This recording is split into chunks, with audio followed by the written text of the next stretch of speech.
Sound, take 7, action. हाल में RBI ने रोजगार पर एक विस्तृत रिपोर्ट जारी की है। इस रिपोर्ट के अनुसार बीते 3-4 सालों में देश में लगभग 8 करोड़ नए रोजगार मिले हैं।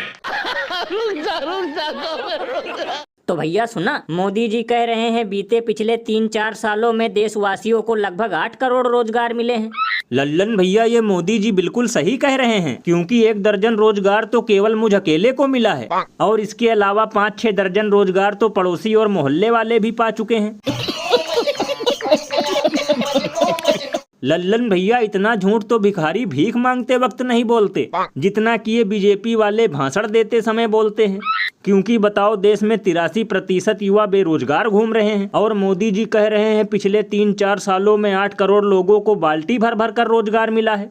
भैया, इसीलिए तो लोग घनघोर बेइज्जती करते हुए ये कहते हैं कि ये लोग झूठ की नदी नहीं सीधे समुंदर बहाते हैं, क्योंकि हर बार बोलकर झूठ बस लोगों को उल्लू बनाते हैं। गजब बेइज्जती है। बताओ, खुद के गुजरात मॉडल में सांडों से ज्यादा बेरोजगार घूम रहे हैं। सिर्फ 10 लोगों की भर्ती में 10,000 लोग लाइन लगाकर खड़े हैं और दावा किया जा रहा है कि रोजगार भंडारे में पूरी हलवे की तरह बट रहा है। ये बिल्कुल सही कहा आपने। वैसे भैया, शुक्र है मोदी जी ने महंगाई पर कोई भाषण नहीं दिया, वरना इस पे भी यही कहते कि पिछले 3-4 सालों में महंगाई इतनी कम हो गई है कि अब कुत्ते भी बिरयानी का मजा लूट रहे हैं।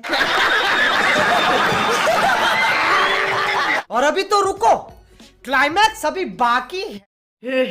हे प्रभु, हे प्रभु, हे हरि राम कृष्ण जगन्नाथ प्रेमानंद, ये क्या हुआ? गलाव में पानी आ गया।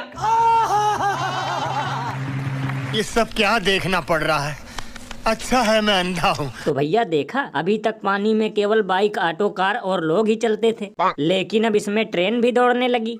तो लल्लन भैया, इसमें चौंकने की क्या बात है? हो सकता है देश में बुलेट ट्रेन आने में अभी 15-20 साल की देरी हो, इसलिए हमारी सरकार ने बुलेट ट्रेन से पहले पानी में चलने वाली जल ट्रेन को लॉन्च कर दिया। क्योंकि लल्लन भैया, जब से 2024 का इलेक्शन हुआ है तब से देश में एक अलग ही लेवल का अमृतकाल चलने लगा है। क्योंकि पहले केवल गांव, गली, मोहल्ले और सड़कों पर ही पानी भरा रहता था, लेकिन अब तो संसद भवन, रेलवे लाइन और यहाँ तक कि एयरपोर्ट पर भी लबालब पानी भरा है। भैया, इसीलिए तो लोग घनघोर मजाक करते हुए ये कहते हैं कि बिना बीबी वाले व्यक्ति को लोग यहाँ किराए पर मकान नहीं देते, और हम लोगों ने थमा दिया है पूरा देश, तो भला क्यों नहीं जाएगी पानी में भैंस।